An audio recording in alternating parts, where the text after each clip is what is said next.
Bueno, vamos a empezar. Este video ya existía, estaba grabado, pero hubieron cambios que me hicieron pensar bastante en volver a grabarlo y aclarar ciertas cosas que de otro modo hubiesen sido más confusas de aclarar. Entonces, esa es la razón de que se esté grabando el 17 de marzo. Han pasado ya 5 días desde que se lanzó la versión 11 de Laravel y considero que este es el punto en el que es más favorable aprender Laravel para aquellas personas que dominan PHP, entienden PHP, aunque sea lo básico, y quieren saltar a manejar algo de manera más elegante. ¿Por qué? Porque Laravel 11 trae bastantes cosas que hacen el framework muchísimo más amigable con los principiantes. Es más beginner friendly, creo que se le llama, por toda la optimización que tiene como tal el framework ahora, y que hay muchas cosas que han quitado de la vista del desarrollador, haciendo más difícil que se confunda. Es decir, ahora es muchísimo más fácil entender qué hace cada cosa, y conforme se va necesitando ciertas cosas, bueno, a partir del Laravel 11 se van publicando, se va haciendo que aparezcan estas cosas conforme se van necesitando. Ahorita vamos a entender muchísimo mejor eso. En el video cortito expliqué todo, que de hecho nada de lo que está en ese video ha cambiado, simplemente que en el video largo cambiaron un par de cosas. Bueno, vamos a empezar por hablar de Laravel Reverb, que es el paquete oficial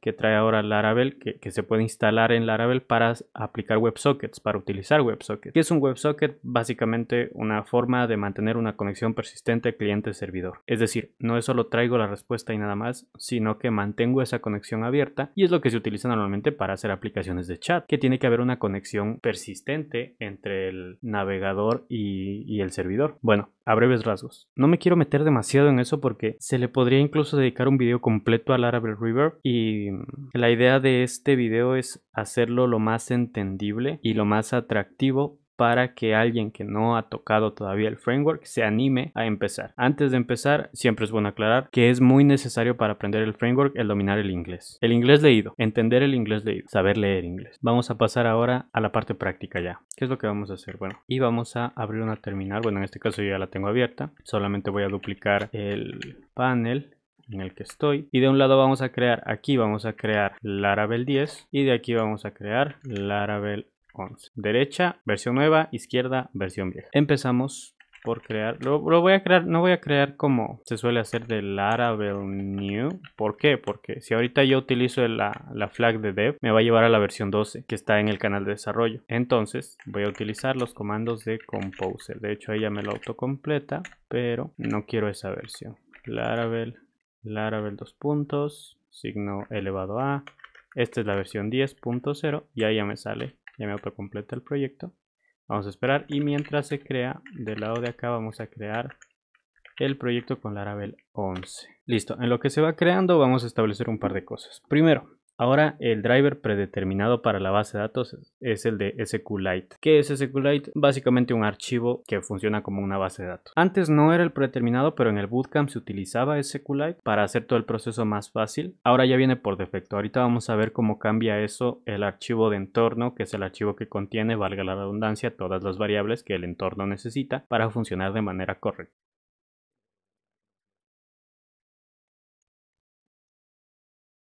De hecho, podemos ver en la misma pantalla que aquí está instalando la versión 11.0.7 y acá la versión 10.48.3 del paquete Laravel Framework, que es básicamente el núcleo de Laravel.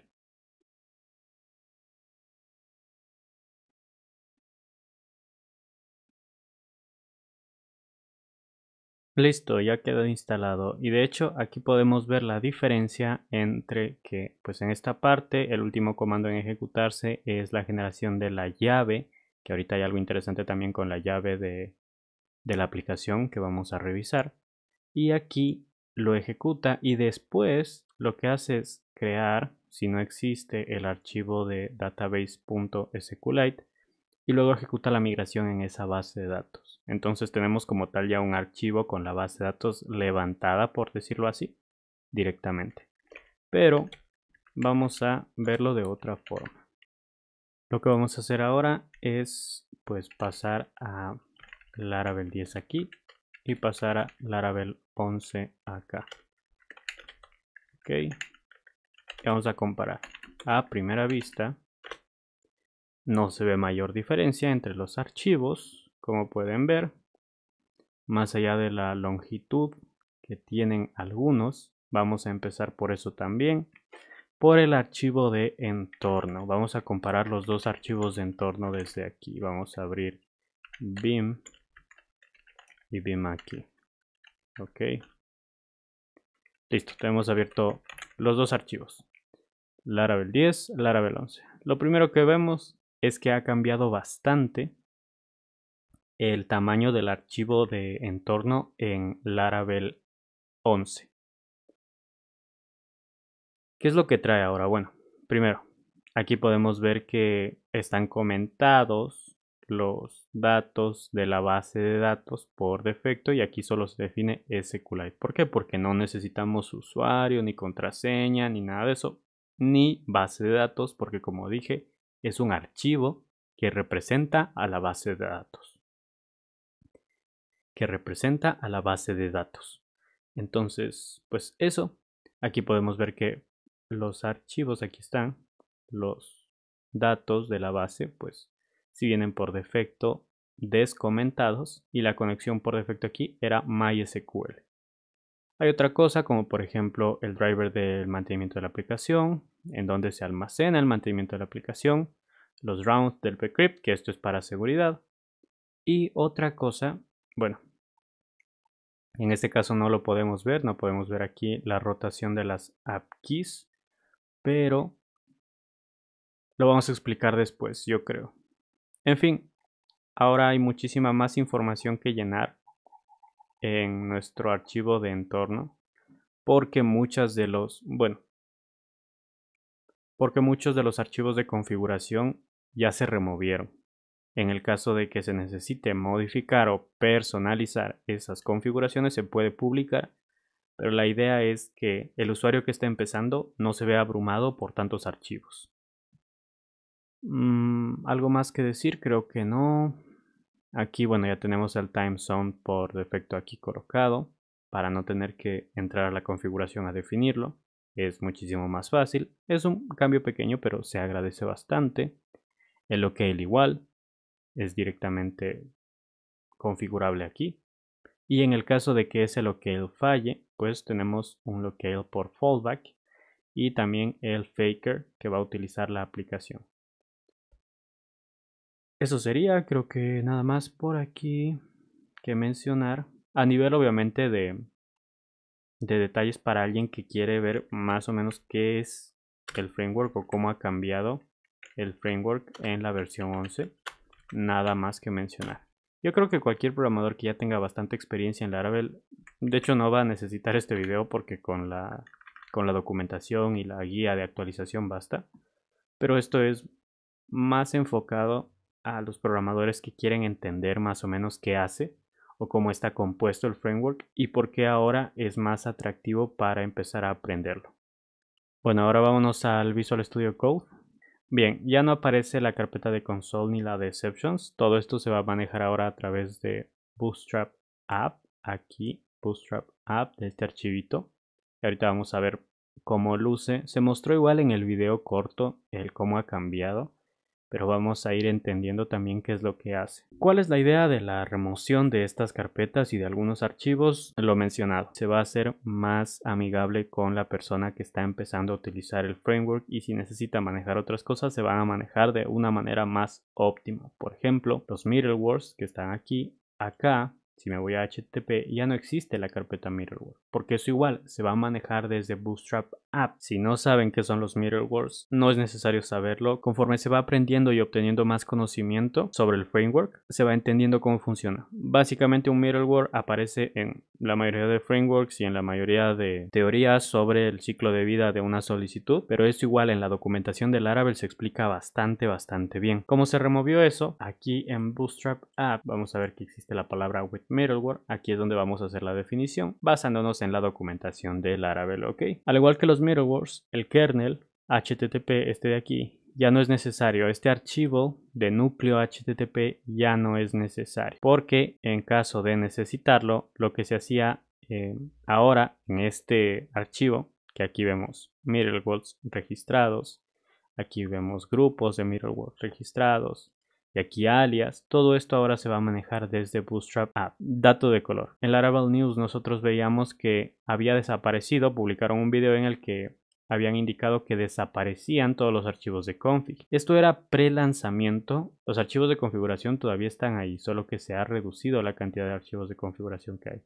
Como se puede ver aquí, por ejemplo, el archivo de course ya no está, el de caché ya no está, el de broadcasting ya no está. ¿Cuál es la idea? Bueno, la idea es que cuando uno necesita configurar cosas de ese tipo, pueda acceder a esas configuraciones. Pero si uno es nuevo o su aplicación no necesita mover eso, que lo maneje el mismo núcleo, el mismo kernel del framework y nada más. Aunque claro, hay menos. En caso de necesitar el resto de estos archivos, se pueden publicar a través de los comandos que están en la misma documentación de Laravel. En cuanto a las migraciones, vamos a echarle un ojo a las migraciones. Igual, migración es un concepto básico de backend, es en esencia cualquier cambio que se le hace a la base de datos registrado. Aquí podemos ver que son 4 archivos y tenían nombres del 2014 y del 2019 que se encargaban pues de crear la tabla de usuarios, la tabla de password reset tokens, etc. Estos archivos ahora se han comprimido en 3 archivos. Por ejemplo, este de usuarios se encarga de crear usuarios, tokens de reseteo de clave y sesiones en un solo archivo porque es todo lo necesario para que trabaje. Igual lo de caché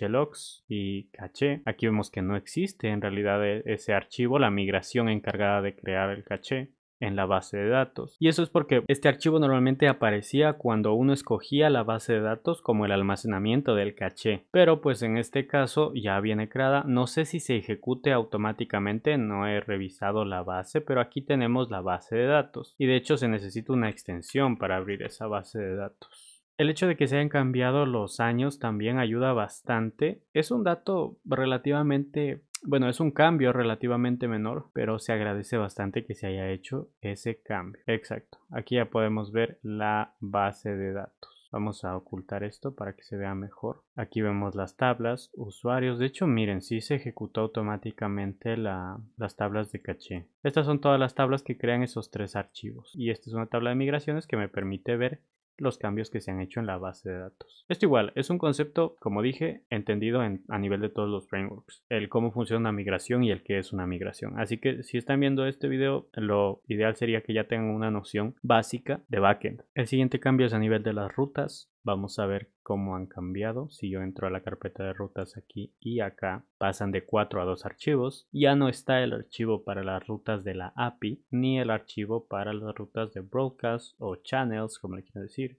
¿Por qué? Porque ahora, en caso de necesitarlas, se deben publicar a través de un comando.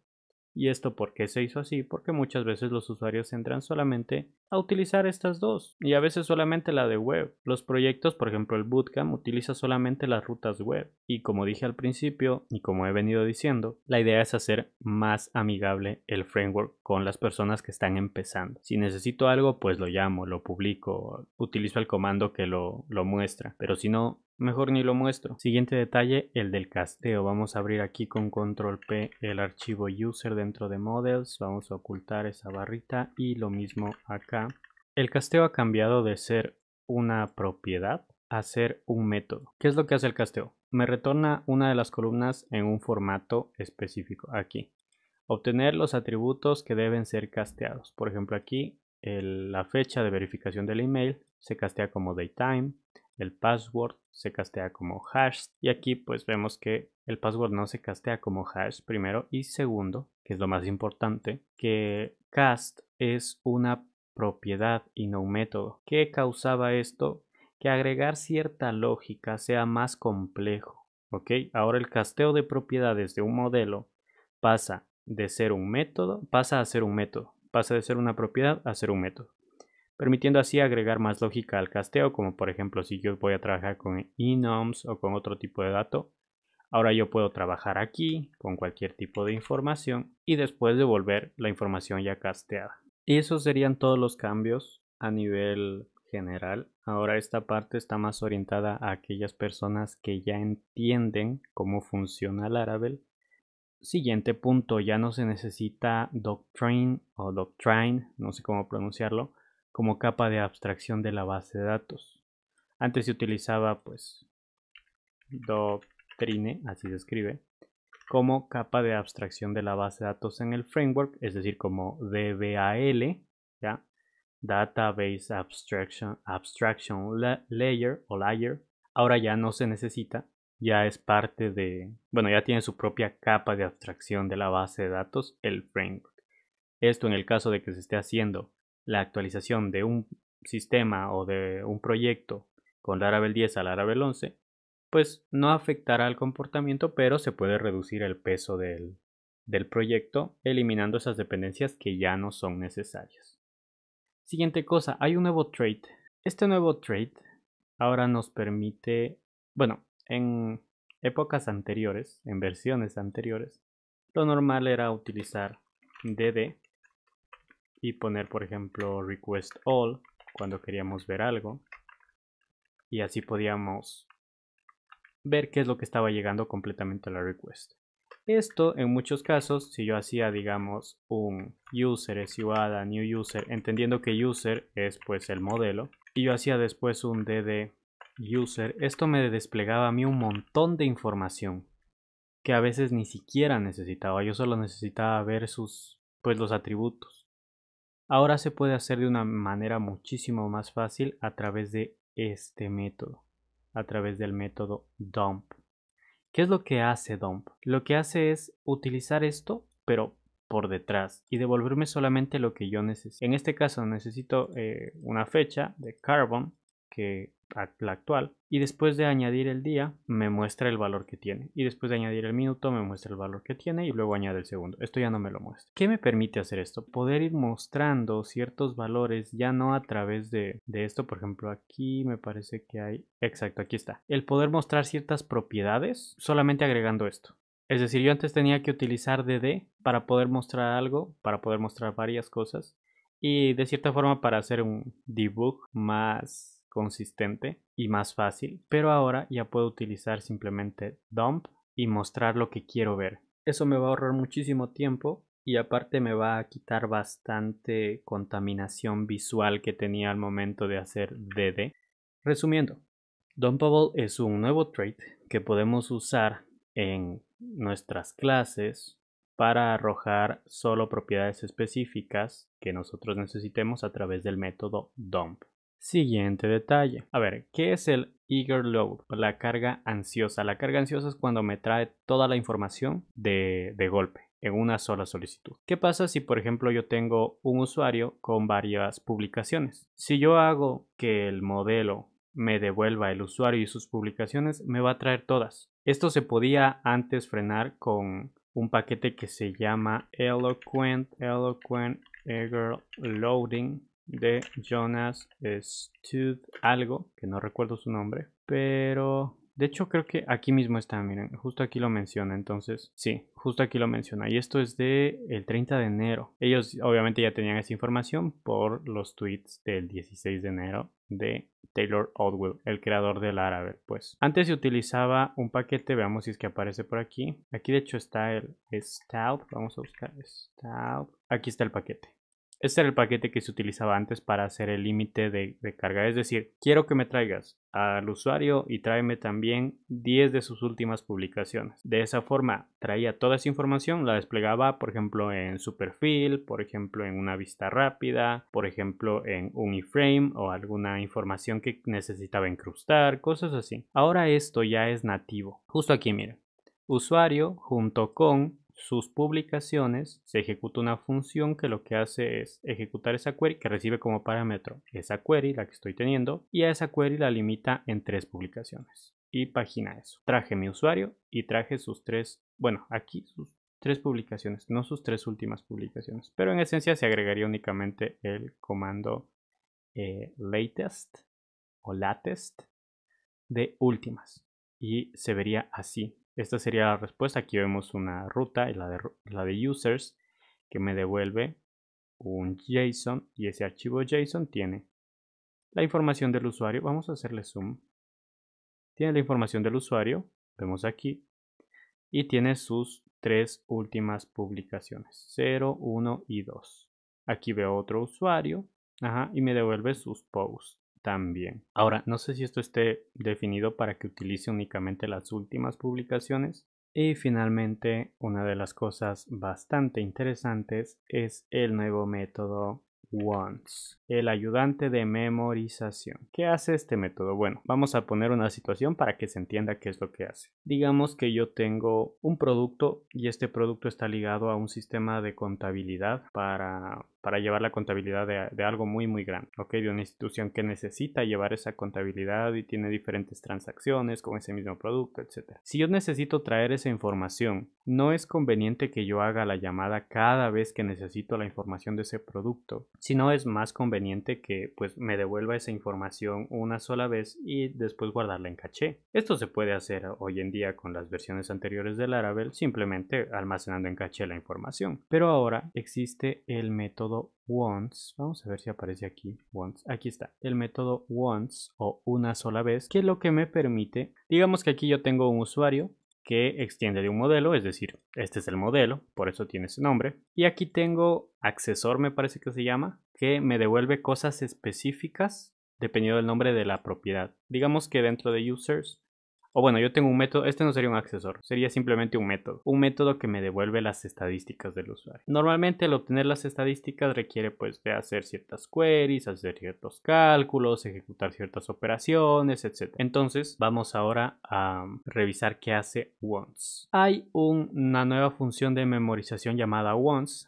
Esta función se asegura que un callable, o sea una función, no sé cómo traducir esto, es llamada una sola vez, que una llamable, creo que así se podría traducir, se llame solamente una vez, retornando el mismo resultado en las llamadas subsecuentes. Es decir, yo la primera vez que llame al método stats de mi usuario, voy a obtener sus estadísticas. Automáticamente esto se va a quedar en caché. Que ejecuto aquí una función. ¿Qué le digo? Bueno, la función stats me va a devolver un array en este caso, que contiene las estadísticas de mi usuario. Voy a realizar operaciones costosas, entiéndase por costosas a nivel de recursos, para generar las estadísticas del usuario, múltiples queries a la base de datos, etc. Cuando yo haga el llamado, digamos que ya tengo aquí user A en user A, usuario A, y ejecuto su método stats. Y esto me devuelve sus estadísticas. La próxima vez que yo haga el llamado, me va a devolver las estadísticas que ya están en caché. ¿Por qué? Porque en la línea anterior ya hice uso de eso, ahorrándome todo el proceso de que cada vez que yo haga uso de esa función stats, tenga que ejecutar esas queries a la base de datos. Obviamente que si eso necesito actualizarlo, pues tengo que buscar una forma óptima de hacerlo. Pero esto es bajo el entendido de que voy a almacenar en caché esa información durante el tiempo que dura la sesión y no va a cambiar. No necesito algo en tiempo real o necesito poder irlo actualizando y necesito que el usuario haga clic en un botón para que se actualice esa información. Bueno, pues tendría que utilizar una lógica diferente. Pero esto es bajo el entendido de que voy a retornar cosas que van a ser a nivel de recursos muy costosas y que no van a estar cambiando constantemente. Y esto se va a ejecutar una sola vez por cada instancia. Es decir, aquí me dice, asumiendo que tengo dos instancias de usuario, user A and user B. Si yo ejecuto aquí stats, la próxima vez que lo llame voy a obtener la información en caché. Si yo ejecuto para user B el mismo método, no va a desplegarme lo que está en caché. Simplemente aquí me explica por qué, porque usuario B no es igual a usuario A. Entonces me va a hacer la consulta a la base de datos, va a guardar eso en caché y la próxima vez que yo utilice para usuario B el método stats me va a devolver los resultados cacheados. Eso me ayuda muchísimo a optimizar recursos y listo, eso sería todo a nivel de las novedades que hay. Y vamos a hacer una pequeña reflexión sobre el por qué siento que Laravel es bastante recomendable de empezar a aprender en este punto. Primero, muchas empresas ya utilizaban Laravel. No es algo tan nuevo como por ejemplo Astro, que de hecho también quiero hablar de Astro porque es una novedad que llegó para quedarse, que va a revolucionar muchísimo, sobre todo ahora que ya apareció AstroDB. Hay muchos proyectos escritos con Laravel, hay muchas instituciones, hay muchas empresas que utilizan Laravel, algunas de ellas incluso se quedaron en la versión 6, en la versión 9, etcétera. Y en este punto creo que es muchísimo más fácil entender cómo funciona el framework para alguien que está empezando, que domina PHP pero que no ha tocado Laravel, que en las versiones anteriores, porque no solo trae cosas muchísimo más útiles que las versiones anteriores, sino que ha simplificado de manera muy grande el cómo se comporta y el cómo se compone el framework la primera vez que se lo utiliza. El bootcamp es una muy buena forma de empezar con Laravel. bootcamp.laravel.com para entender cómo funciona. Y no solo eso, sino que aparte trabaja muy bien con frameworks del frontend como React, como Vue. Aquí, JavaScript e Inertia, con Vue y React. Muestra las dos formas de hacer eso. Y aparte de eso, el stack de Toll, ¿ok? Tailwind, Alpine, Laravel y Livewire, que Livewire es como hacer elementos reactivos o componentes reactivos con PHP. Aprendo un solo lenguaje de programación y puedo manejar cosas que antes solo podía manejar con JavaScript. Y Livewire con su versión 3 se ha hecho igual muchísimo más fácil de aprender para los Livewire, para los novatos. .laravel.com. Esta es la documentación de la última versión que me permite crear componentes a través de PHP, llevando las cosas al siguiente nivel. Livewire toma Blade y lo lleva al siguiente nivel. ¿Ya? Es básicamente lo que Blade debería hacer por defecto, solo que pues es opcional utilizarlo o no. De esa forma no se cierra el paso a aquellas personas que estén aprendiendo Vue o que ya dominen Vue o que dominen React, pero el Toll Stack en este punto se está volviendo mucho más fácil de aprender y mucho más rápido desarrollar con ese stack. Tailwind, Alpine, Laravel, Livewire. Con estas cosas podemos desarrollar con estas 4 cosas y sobre el entendido de que aquí hay un poquito de JavaScript y estos dos son PHP, puedo trabajar el full stack con 2 lenguajes de programación, por no decir con uno solo, porque Alpine es muy poquito, ¿sabe? O sea, tipo el Xdata que me permite pasar cierta información. Mucha gente dice que es el reemplazo de jQuery, porque jQuery, salvo su última versión que me parece que es la 4, ya no es tan necesario como hace años. Hace años muchísimas cosas que JavaScript no hacía las hacía jQuery. Hoy en día JavaScript ha evolucionado tanto que muchas de las cosas para las que se utilizaba jQuery ya no son necesarias. Se puede hacer todo de manera nativa sin ningún tipo de problema. Obviamente jQuery no va a morir, al igual que PHP, no va a morir. No digo que no sea necesario aprenderlo, pero hoy en día ya se puede tomar un camino muchísimo más fácil y simple y con este avance muchísimo más digerible con este stack, que es el stack con el que yo trabajo. Obviamente también trabajo con Astro, trabajo con otras tecnologías dependiendo de la situación porque no puedo utilizar un martillo para cortar madera, pero el tener acceso a una herramienta como esta, como una navaja suiza, me permite a mí darme de cierta forma el lujo de no tener que aprender tantas tecnologías para manejar un proyecto escalable. Escalable entendido del nivel de, pues, Laravel también. Sé que Django, por ejemplo, a nivel de